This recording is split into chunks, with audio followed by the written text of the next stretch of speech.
A dictionary of Ukrainian emotions.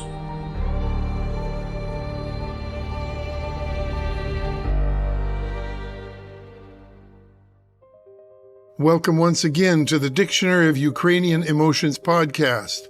I am your host, John Friedman.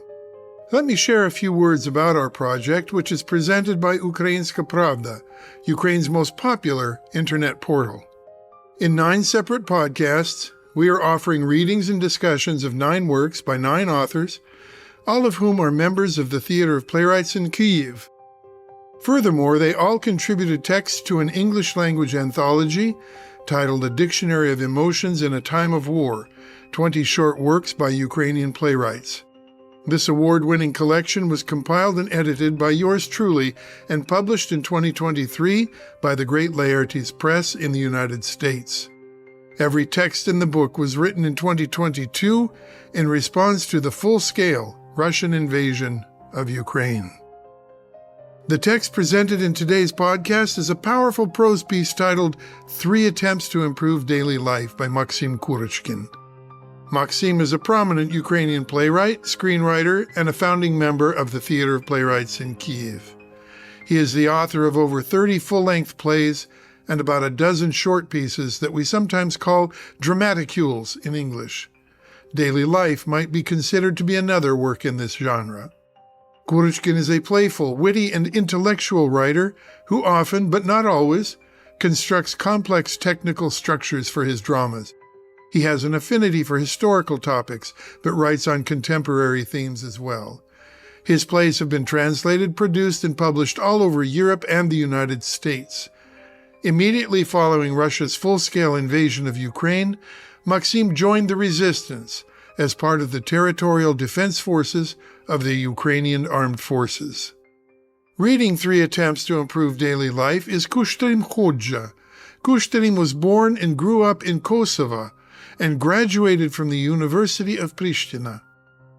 Following the war in Kosovo, he fled his hometown of Jakova, which had been subjected to war atrocities. He began his career as an actor and screenwriter in his homeland, but subsequently emigrated to the United States. He debuted in film and theater in 2009, and to date has performed in over 20 films on television and the big screen. He has acted at the legendary American avant-garde theater La Mama and other venues in New York. Kushtrim is uniquely experienced to provide a compelling reading of Maksym Kurochkin's 3 Attempts to Improve Daily Life. Please stay with us after the reading to hear Kushtrim tell me about how his own experiences colored and influenced his approach to and understanding of Maksym's work.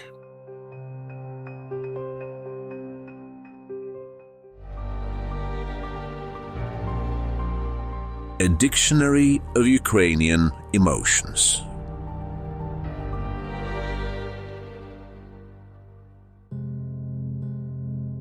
Three Attempts to Improve Daily Life by Maksym Kurochkin.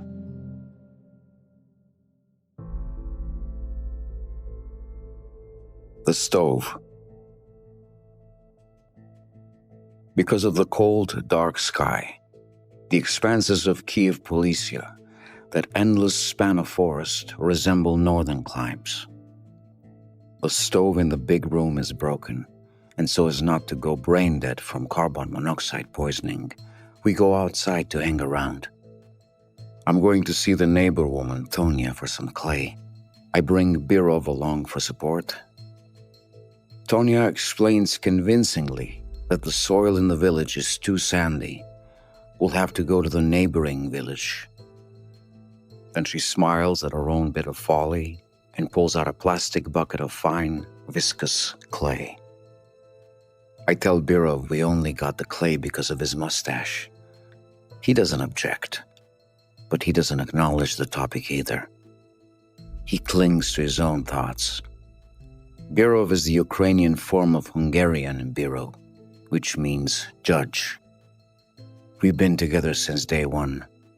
He's a friendly, conspicuous, loud kind of guy from Western Ukraine. He never gets especially close to anyone, cares carefully for his body, and practices yoga. He throws himself 100% into everything he does. Sometimes I want to say, bro, don't worry over things so much. It's all a delusion, an illusion of relevancy. Of course, I say nothing. I add sand and water as Tonya instructed me to do. I need the concoction. It can stand until morning.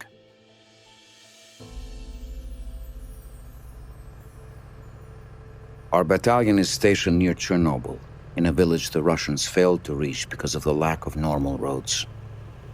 Actually, there is a road. But even we searched for it for several hours, constantly bogging down in the sand.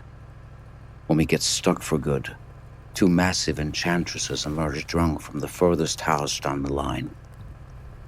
They watch us as our driver struggles with his bare hands to untangle a cable wound around the front axle of the van. It's cold. I'm shivering, and the women offer advice. Finally, having seen enough, the elder of the enchantresses brings us a crowbar. By morning the next day, we have already managed to settle in 2 abandoned houses and to clean up a 3rd.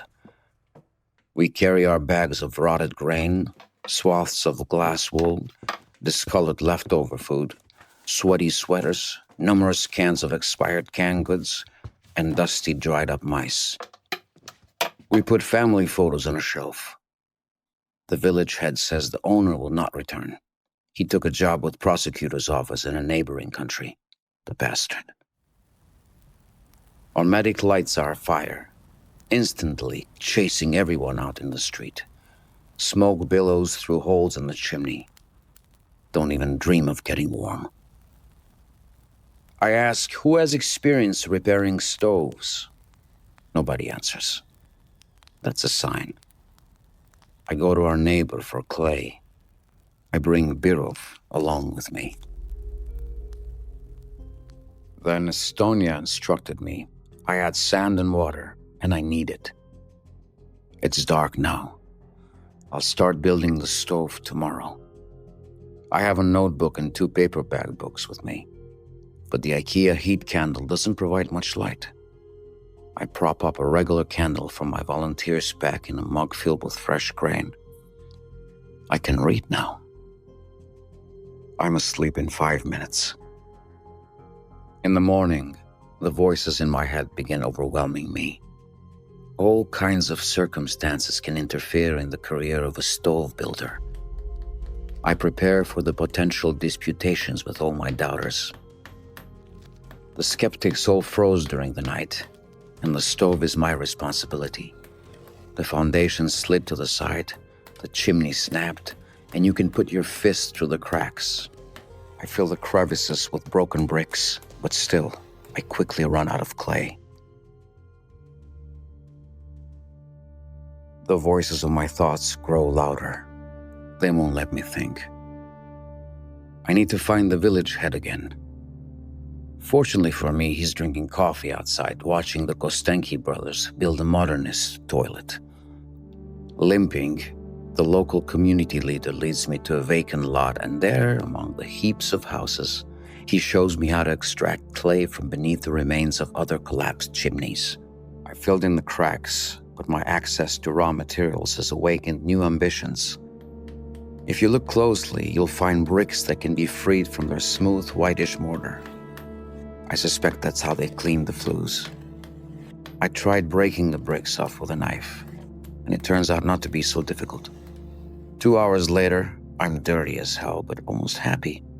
With each tub of soot I remove, the people of my inner voices gradually quiet down. Our cook, Benya, was the first to find out about it. No one believed him. The next morning, I lit the stove, confirmed that all the smoke was rising into the chimney, and managed to warm my hands. Then we loaded our ordnance into the Shishiga, our GAZ-66 transport truck, got in our vans, and headed for the new location. The trench. Birov tells me how he toured America with Hare Krishnas. I respond by telling him about New York. Sandwiches purchased on Houston Street, and the grilled ribs that Mexicans make in Austin, Texas. It's almost mid-May, but the wind in Luhansk is cold, and it cuts like steel. Birov and I dig a trench. We're frightened to spend another night in the open air. The earth is gooey, and we dig down slowly. We hide beneath the trees when a drone flies overhead. As we were decamping to our positions 2 days ago, we misplaced a sapper shovel that we had brought all the way from Kyiv. Now it has come back to me, even if it's quite blunted. I'm in great spirits. The universe is under control again. We have incurred no injuries. We are fortunate. We are not pencils. We are kings. We call our position customs. We are on high ground. Although sometimes I think we're in the lowest point of Earth's giant basin. Above us is the forest, whence come drones and mines. Above us is a valley where multiple rocket launch systems do their work. There's also one of those waste dumps, a terracon, and a distant mine shaft. We've been manning roadblocks for so long, waiting for real work, that now we don't perceive reality with full adequacy. Explosions for us are like movies we expect to see. We are pencils, barely trained members of territorial defense. We're not merely surrounded. We're not merely at ground zero. We are present where the Ukrainian army has not set foot in years. We walk around our positions standing tall, lively and cheerful, although this territory in our maps is marked in the colors of the enemy. Our esteemed Troyan has returned from the village with a backpack full of food and water. Things are looking up. Someone is even brewing coffee on the gas burner. Birov plans to write a novel and make films. He's full of ideas and observations about life. I finally have a friend I can hang out with all night long. He's funny and frank. I mark the outlines of a future foxhole in the ground. It will be the best foxhole in the world. Over the stove, I will affix a magnet of the folk hero Cossack Mamai, which I have carried with me from the first day. The foxhole will be cozy and cheerful. I dig and dig and dig. I even get a little overheated, so I remove my fleece jacket and hide it under a bush. Oh, how I will regret that in the coming days. They started pounding us around noon. They pounded us right out.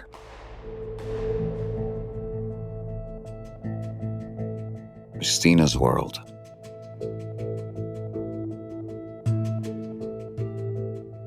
I'm asleep, but my eyes are open.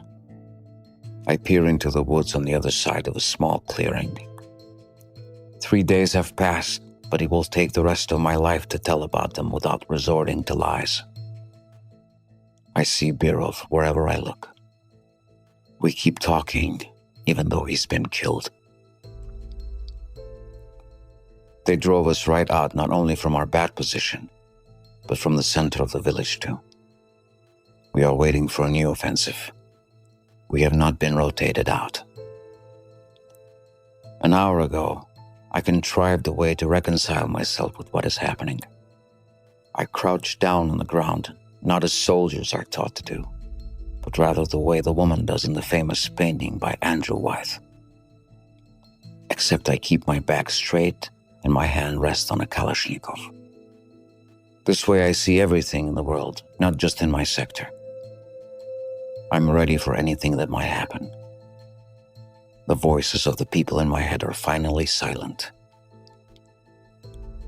I crouch under a tree, snapping off acacia twigs that I can reach with my free hand, and I plant them in the ground. It's judicious. It is camouflage. It increases my chances of being the first to shoot. This now is the height of my ambitions.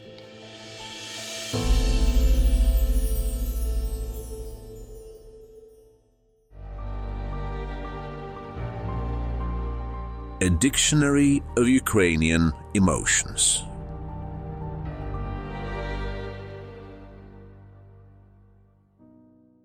Hello, Kushtrim. It's good to see you today. Hello, John. Thank you so much for having me. I have as a guest here today Kushtrim Hoxha, the actor who performed a beautiful reading of Maksym Kurochkin's piece for our book, A Dictionary of Emotions in a Time of War. And as fate would have it, Kushtrim actually has had similar experiences to what the people who wrote the pieces for A Dictionary of Emotions have had in Ukraine. He was born in Jakovo, Kosovo. He went to the University of Pristina, where he studied acting. And during the war in Kosovo, he left for the United States, and he began his career working in the United States. As far as I have the information, Kushtrim, you made your debut in American cinema around 2009. Yes. Is that about right? In American theater and cinema? Yes. And in film, you have about 20 credits, and you're also a screenwriter. You wrote the screenplay for a film that you made back in Kosovo. Yes, I made an attempt. It was decent. So you know about writing as well. I tried. Well, I want to ask you about this piece of Maksym Kurochkin's, which I think is just incredibly beautiful. 3 attempts to improve daily life. It is so understated. It is a piece about war, death, building stoves, and digging holes in the ground. Yes.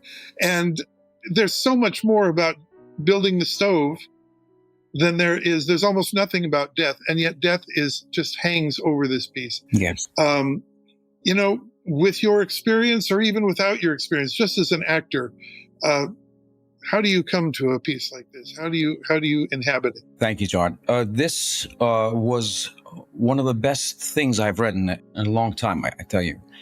It's so beautifully written, and it's so deep but so simple at the same time, which is very important and that comes out very beautiful. It does connect somehow with experiences that I've had in my own life. In the sense that sometimes when there is a conflict or a war and you're entangled in that, death, you become a part of it. It becomes a part of you, actually. It becomes a part of you. But you are actually trying to make sense of everything. You're trying to make sense of life, trying to make sense of normalcy. And to me, this text is trying to also do that. To me, essentially, this text is trying to find out those normal moments in tough times. Let's take, for example, the stove, which for me, it's a symbol of normalcy. It's a symbol of trying to create something normal that you have done before, trying to have a normal meal that you have had before. In that sense, the stove represents freedom to me.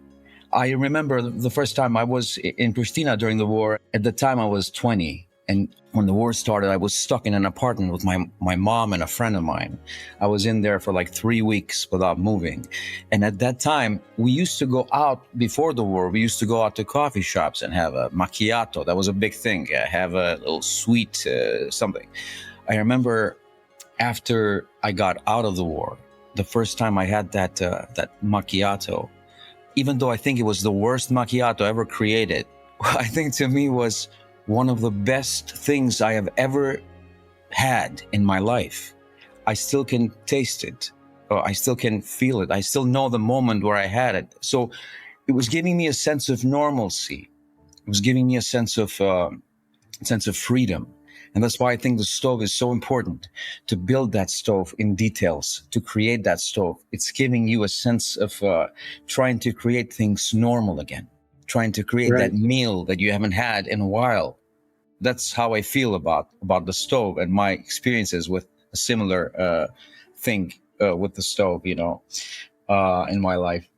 And also essentially about love, and friendship that you create during the war with people that you never thought you would, with someone you had never crossed paths with. In this case, with his friend, Birov, that was very moving to me. I will talk briefly about this. I had lost a few friends in war, which were from my hometown, one being one of my best friends. The thing about that is that the normalcy of death is very scary.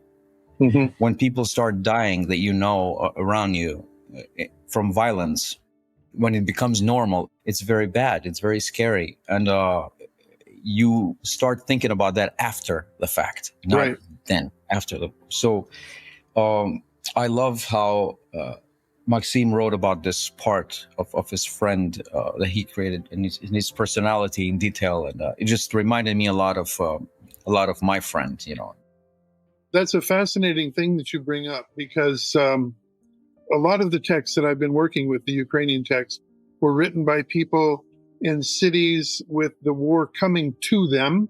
It had not yet reached them, or if it had reached them, it had just reached them and they weren't quite used to it yet. And there's a lot of sense of anger and fear and, fury and that kind of thing. And the texts that I've encountered written by those who have actually been in the war, who have actually been living with death, and into whom death has come, as you say it, they are all much more sanguine about it. They're much more, those who have experienced death at close quarters and over a long period of time tend to treat it with this kind of normalcy that is jarring to those of us who have not been there. That's in this piece, yeah. It is, absolutely. It is in this piece. And, sometimes the most profound pieces to me are about violence and war, are things that don't talk about it, things that are underlined in it. And, I try to approach my reading that way too. When you are reading a piece like this that has a lot of emotions underlined, and it is very important not to overdo, the reading and be performative in that sense. I try not to be that performative and have too much emotion in it. Rather be a little bit flat in a sense that the text itself will have the emotion inside, it will have the moments that it turns. Yeah. It'll have the lines that are beautiful, and it's just, that's how I actually approached it. Like you said, people that have been through it, they tend to write. And Maksym, in this case, has written exactly like you said, has written with that in mind, I think. Right. I want to say that I think Maksym will be very happy to hear you say that. I have to tell you a brief story. Yes. Way back when, 100 years ago, I was translating one of his greatest plays. It's a play called Kitchen. It's a huge, epic Shakespearean epic. And in fact, many contemporary critics who didn't know what they were talking about, they were confused. They thought he was quoting Shakespeare in the play because he so succeeded in becoming Shakespearean. But I'm getting a little off to the side now. What I want to say is that when I had to translate the early scenes, which were all in Shakespearean verse, I was having a real difficult time. I translated the whole play before I translated the first few pages because the rest of the play was in prose, and I was pretty much okay with that. That Shakespearean type verse in the beginning was just killing me as a translator. I can't do this. I'm not good enough. I'm not big enough. I'm not, can't do this. And I said, Max, what do I do? How do I approach it? And he says, John, just translate the words. Just translate the words. Absolutely. I wanted to punch him in the nose, but it was the greatest advice I've ever received. Really? And that's sort of what you're talking about right here, is let the words speak. Let the words speak. Yes. The text itself does the job. Yeah, the text itself does the job. And I want to bring in this, I love this line that comes towards the end of the story after his friend Birov has been killed. And he writes, 3 days have passed, but it will take the rest of my life to tell about them without resorting to lies. I just think that is just such a monstrous observation. Because the first thing, of course, and this is precisely what you and I are talking about right now, he doesn't lie. He isn't going to embellish. He isn't going to take this thing and turn it into something. He's going to remain low key, remain low, and let the story come out that way. Isn't that beautiful? Absolutely. I think it's essential that it goes that way. He's not trying to make it an epic kind of, lie about the whole thing. He's trying to present the reality of really went through and what he as a person felt at that moment, because he also has a line after that is really important, that I really loved so much, this line. I crouched down on the ground, not as soldiers are taught to do, but rather in the way that a woman does in the famous painting of Andrew Wyeth. Now, if you look at that painting, you have that image, and it just actually made me so emotional, this line. It made me weep, actually. Yeah. I opened the painting and I wept because it was just so beautiful. Yeah. What he says there. There's so many lines like that. Yeah. And from there, he goes to the next thing. He's talking about it lying there in order to be camouflaged. And he says, it's camouflage. It increases my chances of being the first to shoot. This now is the height of my ambitions, being the first to shoot rather than the second. My goodness. And that's the way the piece ends. It's brutal. It's very, very beautiful. I can't tell you enough, how great I felt reading this piece. I had never, ever read something so much that struck to me personally, and my experiences like this piece has done, without trying to be epic, and without trying to be epic and trying to glorify, the moments of war, and try to glorify the moments that I spent during that time, being in a small room, living for many weeks and stuff. So this really hit home a lot. Yeah, it does. And it does so beautifully in your reading. Kushtrim, I'm very grateful that you've been with us. Thank you so much for the work you did, for your wonderful comments right now. I'm very grateful to you. Thank you so much. John, thank you for everything. I appreciate you so much. A Dictionary of Ukrainian Emotions.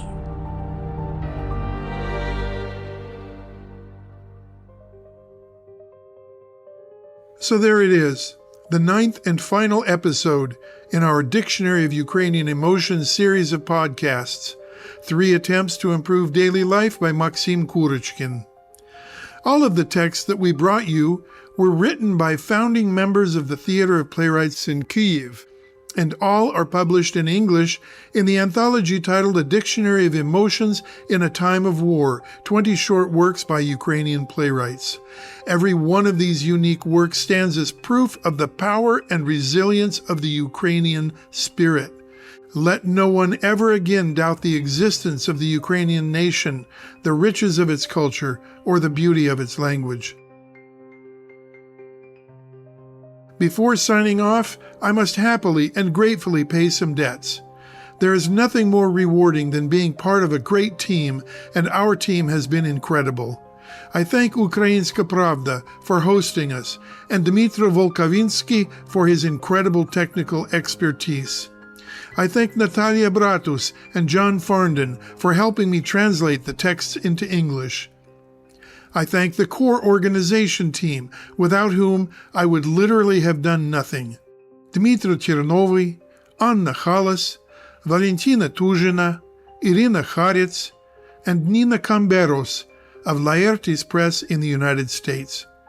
I have been your host, John Friedman. It has been my distinct pleasure to bring you the Dictionary of Ukrainian Emotions series of podcasts. Peace to you all.